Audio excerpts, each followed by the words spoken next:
Everything revolved around William and Harry. A role that was both her destiny and her greatest achievement. Diana completely changed royal motherhood. Completely turned it on its head. But Diana was from a broken home. Diana was brought up in a very unhappy household. It was cold, it was miserable.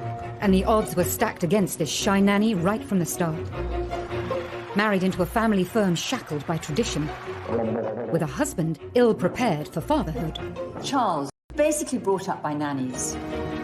A princess who was never afraid to break royal protocol. She was setting the standards for her children. Desperately trying to provide a normal childhood to two extraordinary boys. Diana always wanted them to have a normal as upbringing as possible. As her marriage unraveled on the world stage, she fought to protect her children from the press. I hope you can find it in your hearts to understand and to give me the time and space that has been lacking in recent years.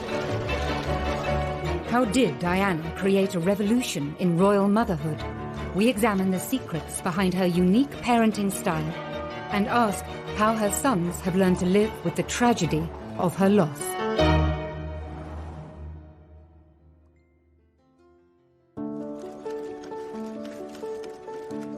She adored her boys. She'd come in the door and she'd say, "Where are my boys? What are my boys doing?" Princes William and Harry were the centre of their mother's world. Her approach to motherhood was completely different to anything we'd ever seen before. She put motherhood first and foremost. Motherhood for Diana was her principal purpose on earth. I mean, she considered raising William and Harry as her number one task. Being the Princess of Wales was a secondary option. Today, her boys have followed in their mother's footsteps, becoming devoted, hands-on parents. Diana was an earth mother, really. And from the start, she was determined to keep them as close as she possibly could to her. And she wanted to show that they were loved. I mean, she said, "I'm going to shower them with love and cuddles and hugs," because I didn't get that when I was a child. But the devotion that Diana displayed to William and Harry was in stark contrast to her own childhood. Diana felt, age 6, that she was unloved and unwanted. And those are feelings that she took into her adult life, and feelings that I think never left her. Diana was from a very aristocratic family, the Spencers, but her parents had a very acrimonious divorce. One of Diana's most vivid memories was hearing her mother. She was profoundly affected by that memory. She wanted to ensure that she and Charles gave William and Harry the kind of upbringing that she felt she was deprived of by not having a mother around for such a large chunk of her life. She herself had not felt loved in the very peculiar circumstances in which she was brought up, with Rain Spencer, the new wife of Earl Spencer, whom she described as acid rain, and a whole lot of nannies who were very unsympathetic. Diana's late teenage years followed the path of many girls of her social status and background. Diana was a quintessential Sloane Ranger, the kind of girls who wore flat shoes and long skirts. They came from a certain class and had a certain style, and she was a perfect example of that. It was no surprise that one of Diana's first jobs was working as a nanny for an American family in London. I think girls like Diana are programmed to become mothers. She went to a boarding school that was not particularly academic. Girls were not expected to have great careers. I don't think she was at the forefront of the feminist movement. By 1980, she had her first full-time job as a nursery teacher's assistant in Pimlico. I wanted to teach children. They said, "Why not come along?" So I first started off doing afternoons, and then I took over the mornings and did whole days. Can I ask you if it was your own childhood particularly? Oh, yes. What? Did that prompt you into wanting to do it? I just love children. She was always happy and outgoing, showed a great sense of humour, and was very relaxed with the children.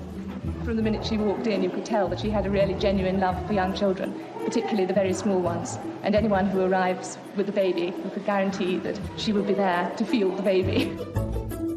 Then, that summer, she attended a polo match and caught the eye of a future King of England. When Charles first met Diana, She had seemed to be absolutely perfect. She seemed to love the countryside. She was a funny, easy, carefree girl who seemed to love Charles, love everything that he loved, and just be simple, uncomplicated. Their romance blossomed over sailing weekends at Cowes and a visit to Balmoral. Prince Charles had to find someone who was eligible, a virgin, of aristocratic background, that would provide him with bloodstock. On the 24th of February, 1981, the couple announced their engagement to the world's press. Yesterday you were a nanny looking after children. Now you're about to marry the Prince of Wales, and one day you would to make all of a sudden the transition. It is, but I've had a small run out to it all in the last 6 months. And next to Prince Charles and I can't go wrong. Bear with me. You'll miss looking after the children? Yes. Well, they'll certainly miss you, won't they? Hope so. I'm amazed that she's been brave enough to take me on. And I suppose in love. Of course. Whatever in love means. On the 29th of July, 1981, Charles and Diana married. The most iconic wedding of the 20th century. Prince Charles and his bride, the new Princess of Wales, acknowledged the roars of delight from the huge crowds from the balcony of Buckingham Palace. When I asked Diana about the wedding, she told me that she felt that she was a sacrificial virgin lamb, sacrificed on the altar of monarchy. Her prince in shining armour did arrive and carry her off, but not to a fairy tale. Really, she became a broodmare. Just over 3 months later, Diana was officially pregnant. The princess was, for once, rather coy with the photographers. Your Royal Highnesses are to be blessed with a child. As soon as Diana became pregnant, she really did come into her own, because she always wanted to be a mother. And as soon as her baby arrived, that was it. She was setting the standards for her children. The arrival of Diana's first child breached royal protocol for direct heirs to the throne.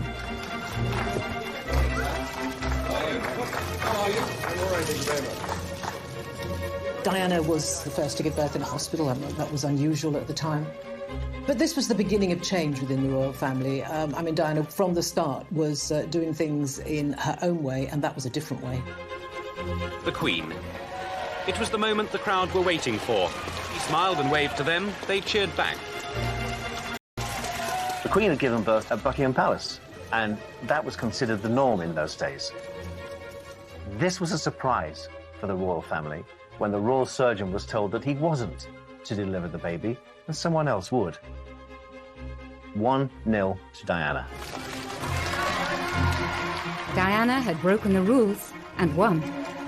But she was soon to discover that being a royal mother would become a series of battles that would ultimately end in all-out war.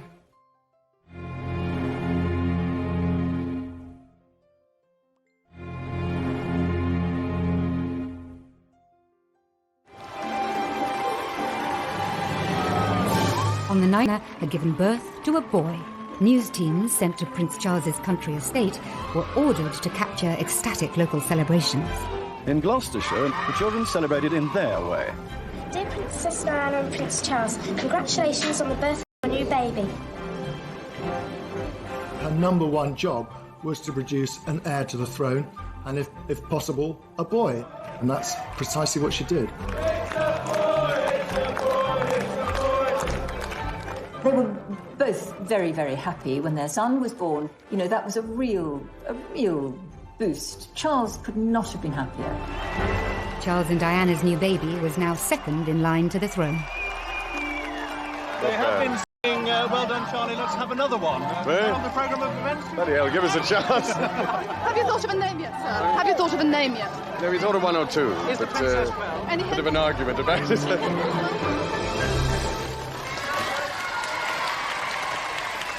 Charles's choice for names for William were Arthur or Albert or something quite old-fashioned. Without Diana, I don't think we would have William. Diana may have won the battle to choose William's name, but 6 weeks later, at his christening, she was to feel powerless. Royal christenings are formal occasions. This is a moment of history that's going to be replayed for decades, and so it's important to get things right. William was baptised in the music room at Buckingham Palace.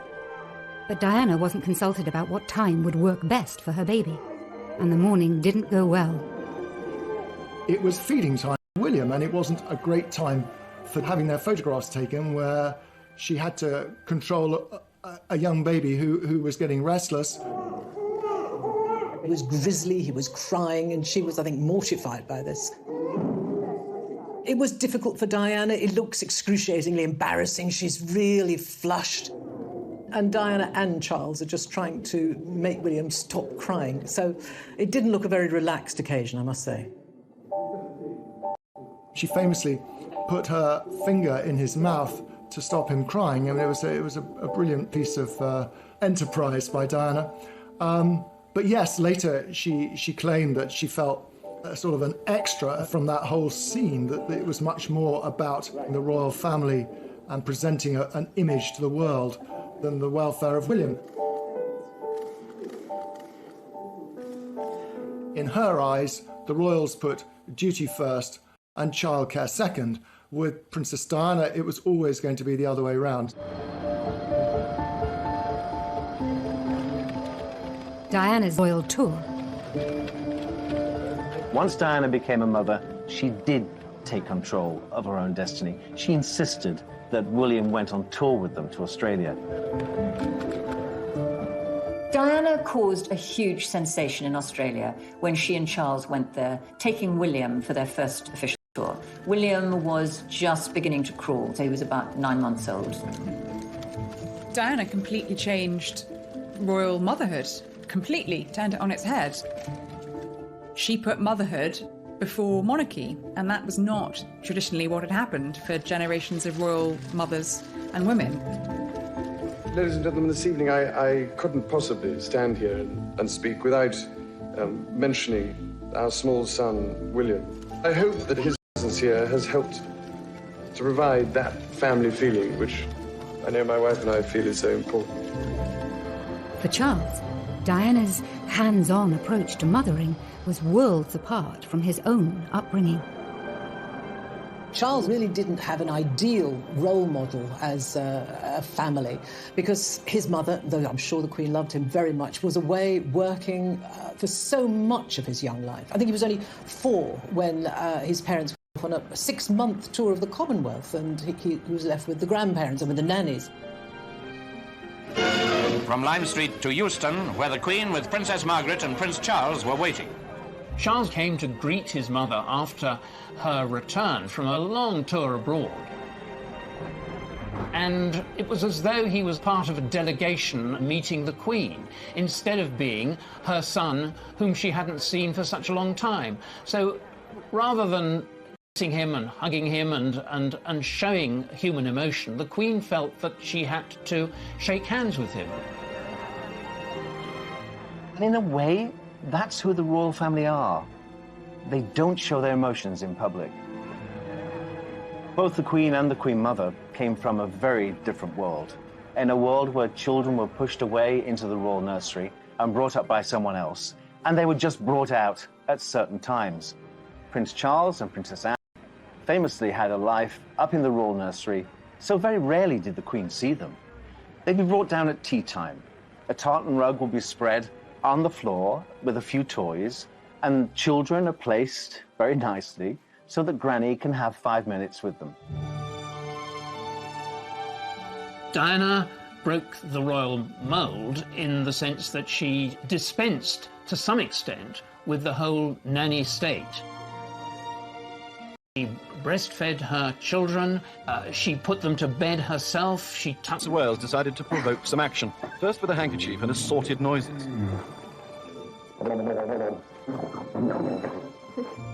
Charles was keen to demonstrate his desire to be a domesticated dad. In the early days, Diana and Charles really enjoyed things like bath time with William. And Diana admired the fact that Prince Charles spent a lot of time with his son. Charles understood the need to love. He did love. He understood the need to be secure. But again, I just don't think he didn't have the role models. I think it was Charles especially saying he handled it well.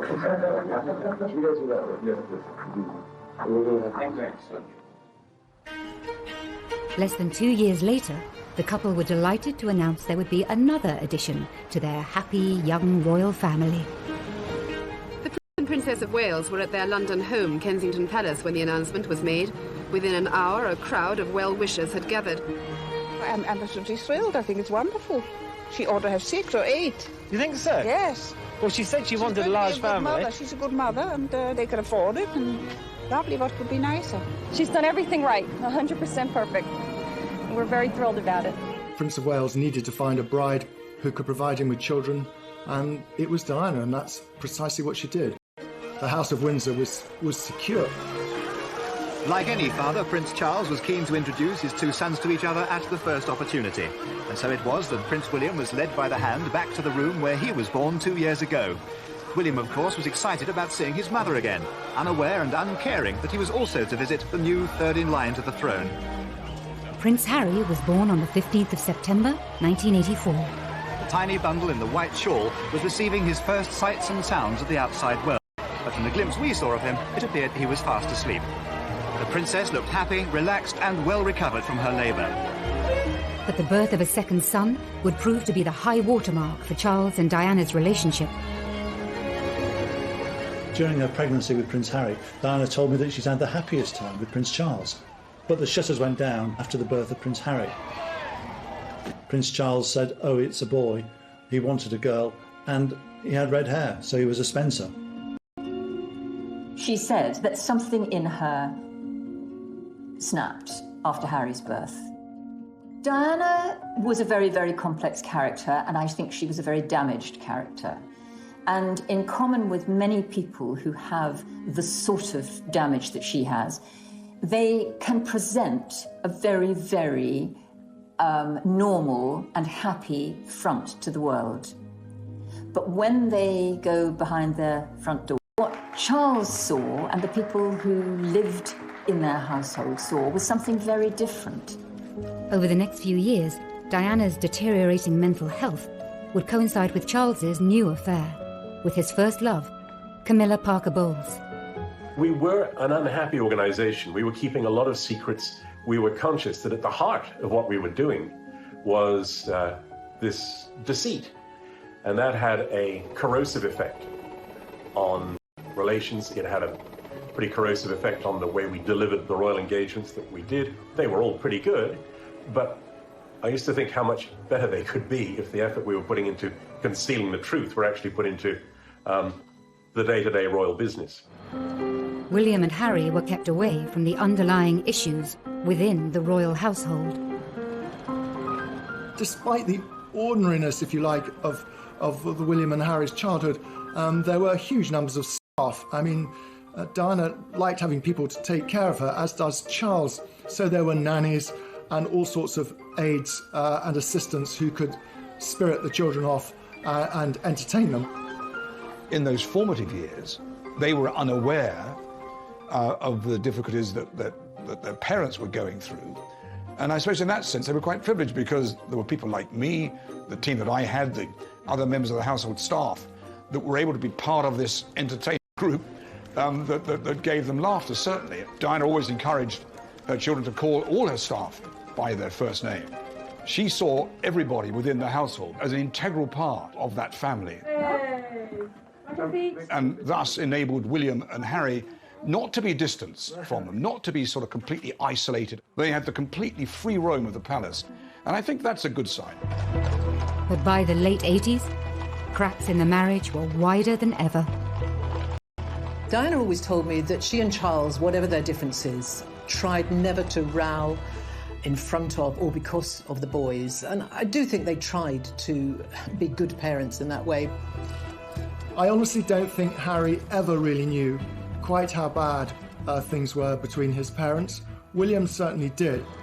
Diana herself talked about William passing tissues under the bathroom door because, he heard his mother crying because of what was going on in the marriage.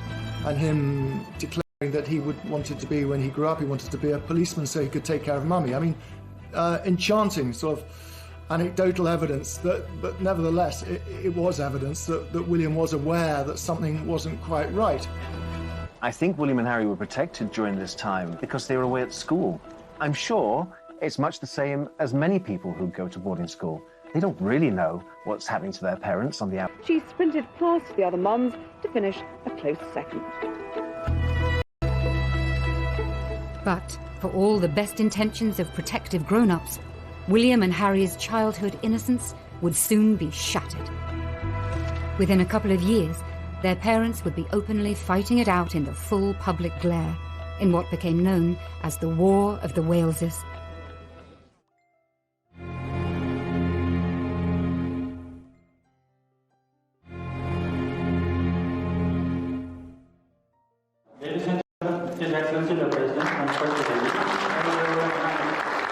In 1992, Charles and Diana toured India and Korea.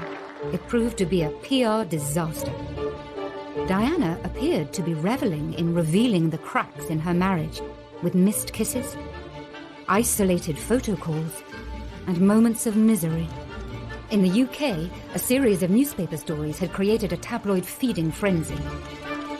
The scene is now set for a major circulation war between the tabloid newspapers. At the very centre, once again, the private lives of the Prince and Princess of Wales. Now the boys were older, more aware.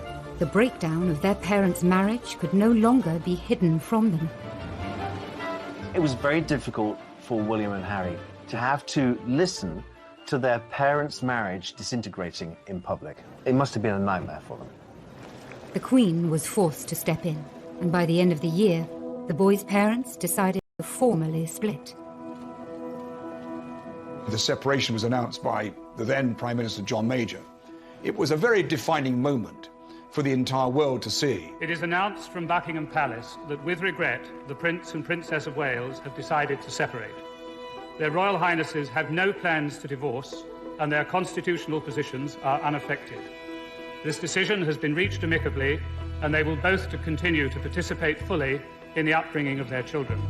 I think the boys were very unhappy and sad when they separated, but they knew it was coming. I mean, Diana told them, and Charles spoke to them too, about what was going to happen.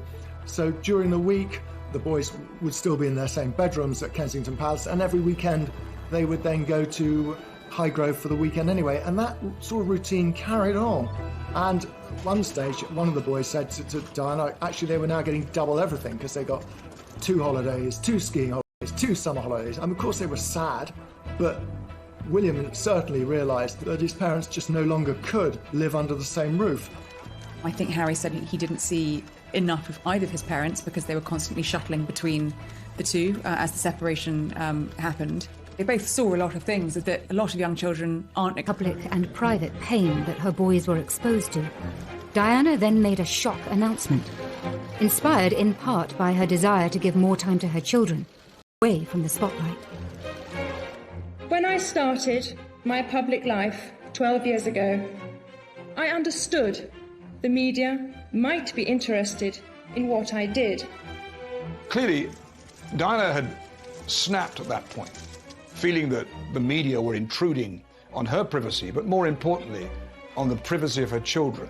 But I was not aware of how overwhelming that attention would become, in a manner that's been hard to bear.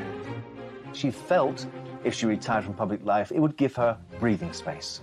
Time to be with William and Harry, time to repair her relationship with them.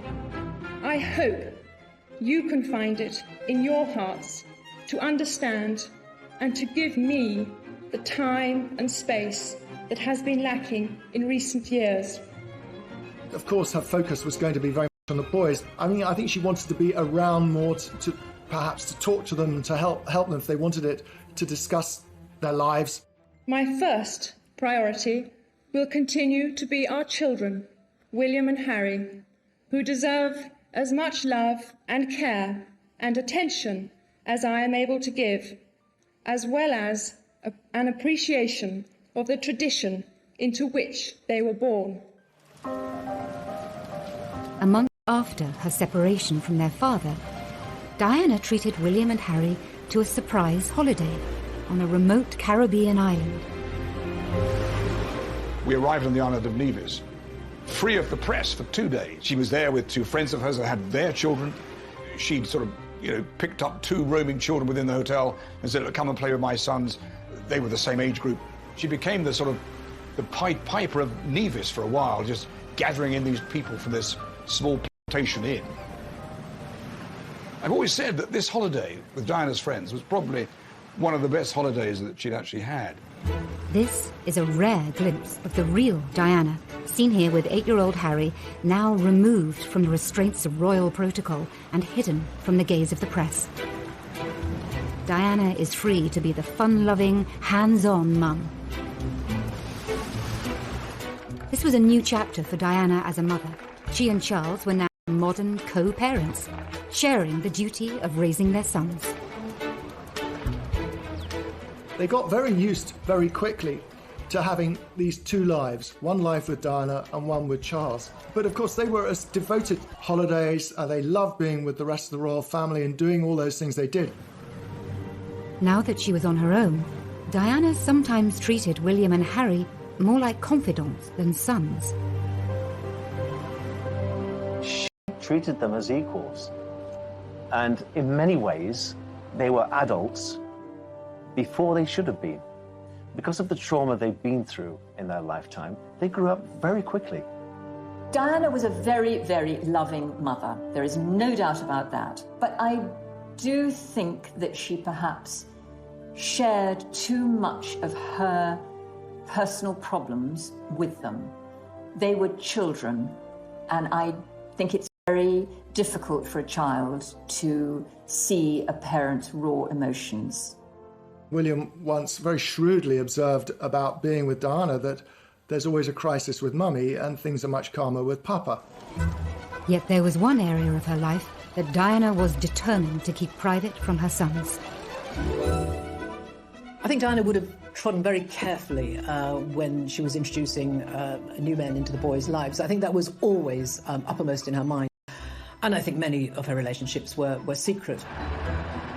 She tended to conduct these relationships when the boys were away at school. She was very conscious that it would be difficult for William and Harry if there was a strange man around the house. And that actually didn't happen very often. 1 or 2 called in when the boys were there, but she treated it in a fairly light-hearted way, and the children didn't get confused by it. But when a new woman came into her sons' lives, Diana was anything but light-hearted. In 1993, Charles hired Tiggy Legg Burke as a nanny to the boys. The relationship between former royal nanny Alexandra Legg Burke, or Tiggy as she's better known, and the Princess of Wales has been the source of much speculation ever since she first appeared in royal circles. Diana was said to have resented her high-profile role as Girl Friday and mother figure to Princes William and Harry. Diana accused Legg Burke of falling pregnant with Charles's child, and was furious with the nanny for allegedly smoking constantly in front of the boys. Diana let it be known in no uncertain terms that she was extremely jealous, and she became vindictive about Tiggy Legg Burke, who became a central figure in the boys' lives after the separation. They really got on so well with Tiggy. But for Diana, it must have been hard. She knew that they were out and about enjoying themselves, hugging, sharing with another woman. A possessive Diana was determined to keep her boys in Kensington Palace, as close to her as possible. When it comes to Gordonston in Scotland, insisting on nearby Eton instead. That schooling gave William the opportunity to spend time with his schoolmates at their home, and, virtually every other day that during term time, his schoolmates were invited back to Kensington Palace. Eton is the perfect choice of school for a royal child, really, because the Queen at Windsor Castle is just across the river, and William and Harry did both go and visit the Queen and their grandfather and have tea with them, or they knew people. They were comfortable there. It was the right choice, I think. But just as life seemed to be settling for the boys, a new round of public warfare broke out between their parents. Then there were the television programmes. This time, the headlines were of their own making and took the War of the Waleses to a whole new level. First, Charles was interrogated into confessing his infidelity by Jonathan Dimbleby on ITV. Did you try to be faithful and honourable to your wife when you took on the vow of marriage? Yes, absolutely. And you were? Yes. Until it became irretrievably broken down. Then Diana rubbed salt into old wounds a year later, when Martin Bashir made the scoop of the century on BBC One's Panorama. Do you think Mrs. Parker Bowles was a factor in the breakdown of your marriage? Well, there were 3 of us in this marriage, so it was a bit crowded. It's hard to imagine what it must have been like to walk down the streets of Eton or Windsor and see the newspaper headlines about Diana, about Charles, because unfortunately Charles and Diana did wage their war very publicly, and that was very hard for the boys. I know that everyone around them tried to shield them, but it wasn't possible, and it was very hurtful for them.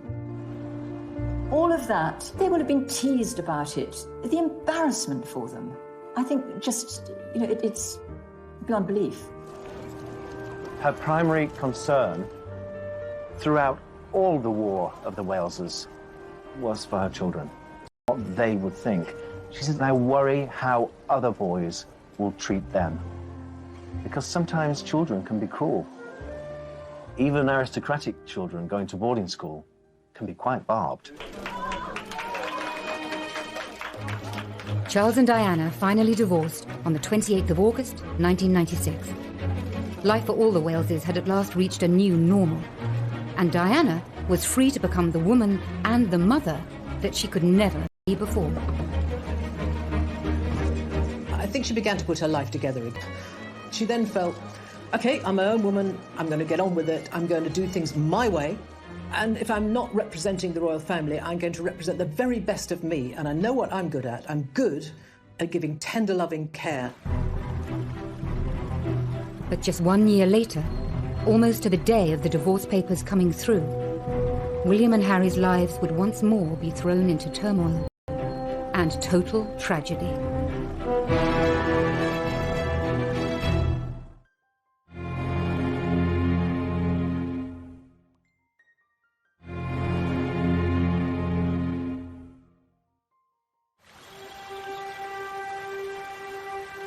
On the 30th of August, 1997, a 15-year-old William and a 12-year-old Harry were enjoying the annual summer break with their father at Balmoral. That night, the last images of their mother were captured by grainy CCTV cameras at the Ritz Hotel in Paris.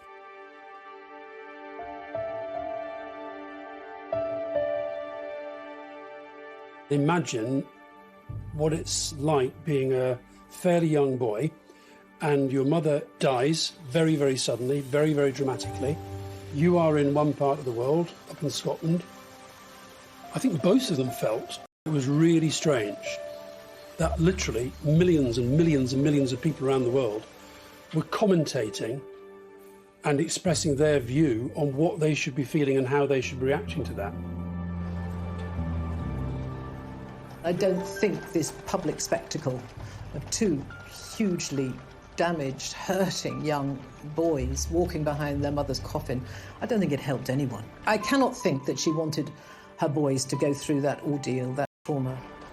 Remember, these 2 boys are very different boys. One inspired by duty, who knew it was his duty to walk behind his mother's coffin, and the other, not.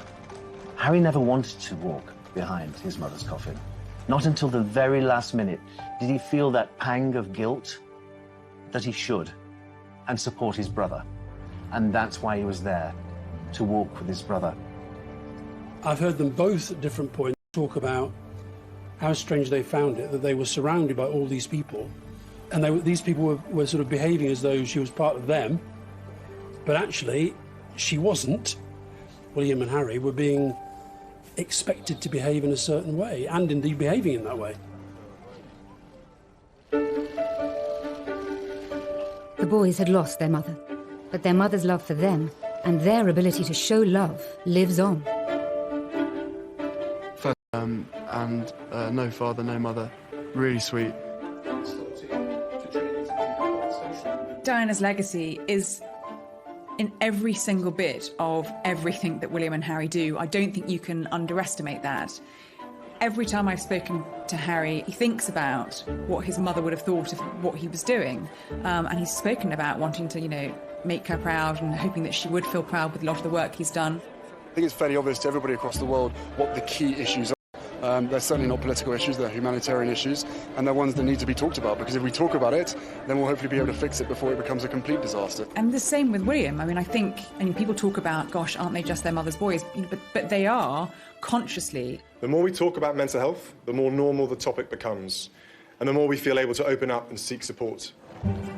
Parenting, it comes in all sorts of shapes and sizes, and children survive all sorts of experiences as long as they have love.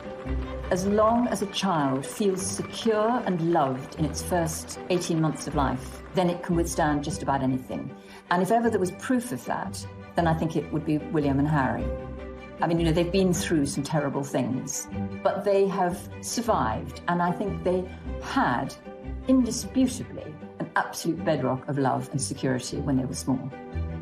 They're not completely stiffly formal. They're sort of natural and easier. Diana opened their minds and their eyes in so many ways.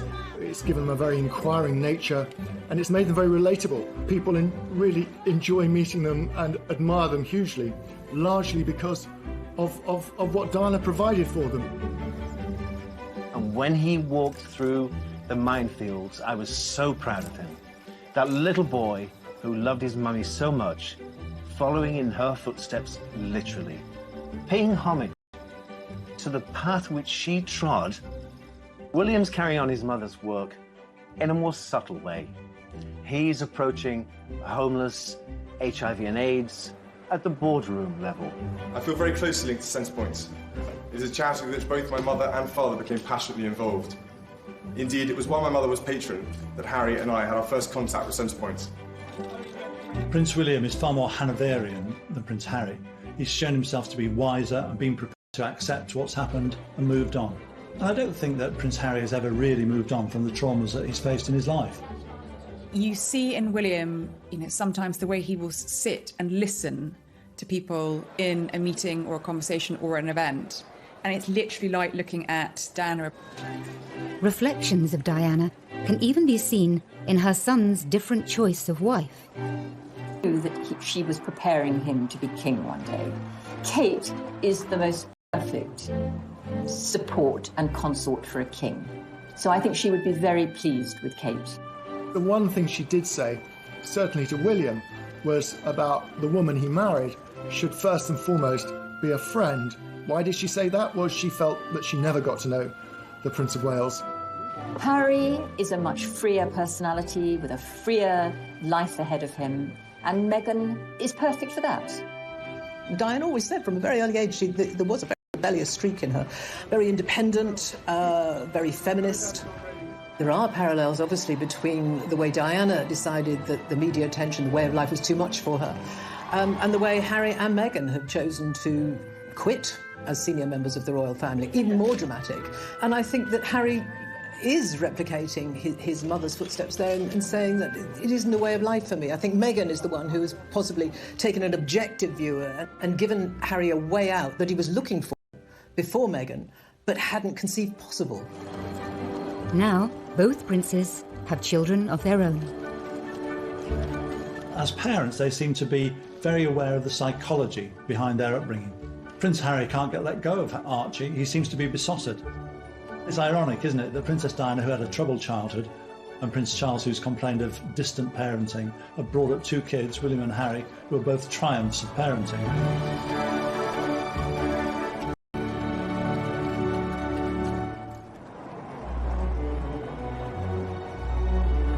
As a mother, Diana was loving, fun, and completely devoted, changing the royal family in ways that we are only now beginning to understand.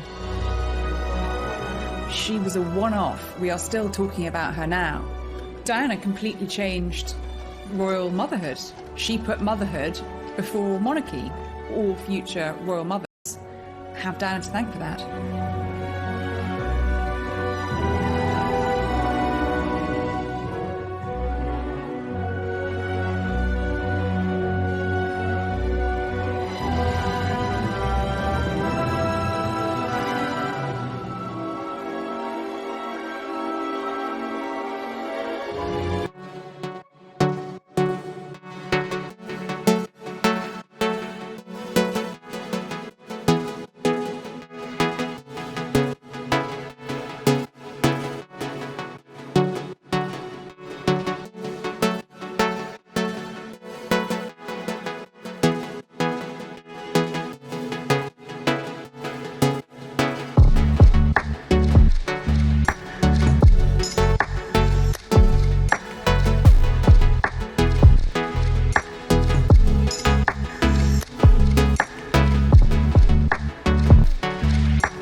which she was brought up with Rain Spencer, the new wife of Earl Spencer, whom she described as acid rain, and a whole lot of nannies who were very unsympathetic.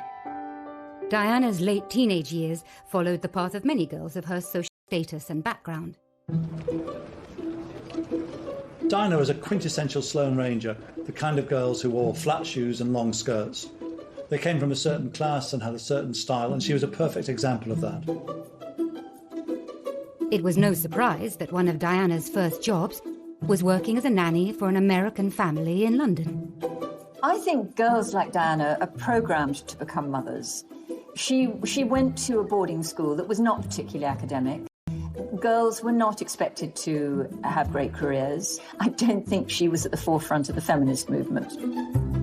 By 1980, she had her first full-time job as a nursery teacher's assistant in Pimlico. I wanted to teach children. They said, why not come along? So I first started off doing afternoons, and then I took over the mornings and did whole days.